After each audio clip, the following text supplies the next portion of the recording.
ताज्या बातम्यांसाठी ABP माझाला subscribe करा आणि बेल आयकॉन प्रेस करा। आणि राज्यात थंडीचा कडाका वाढलाय। मुंबईतही गारवाय, धुळे परभणीत तर गारठा पडलाय। परभणीत तापमान 8 अंशांवर गेले तर धुळ्यात पारा 9 अंश सेल्सिअस इतका खाली आलाय। ग्रामीण आणि शहरी भागातही संध्याकाळी शेकोट्या पाहायला मिळतात। या थंडीचा परिणाम काही प्रमाणात जनजीवनावर सुद्धा होताना पाहायला मिळतोय। अनेक ठिकाणी शेकोट्या पेटू लागलेले आहेत। उबदार कपडे कपाटाच्या बाहेर आलेले आहेत। मॉर्निंग वॉकसाठी सुद्धा गर्दी होते आहे। एकंदरीतच राज्यभरात थंडीचा कडाका वाढलेला पाहायला मिळतोय। मुंबई, धुळे, परभणीमध्ये पारा सातत्याने घसरताना पाहायला मिळतोय।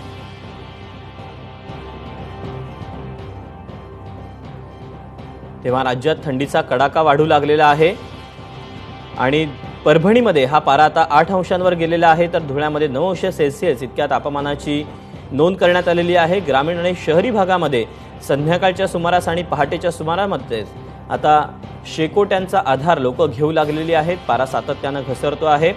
थंडीचा परिणाम हा आता काही प्रमाणात जनजीवनावर सुद्धा होताना पाहायला मिळतोय। सकाळच्या दरम्यान धुरकं सुद्धा मोठ्या प्रमाणात अनेक भागामध्ये पाहायला मिळत आहे।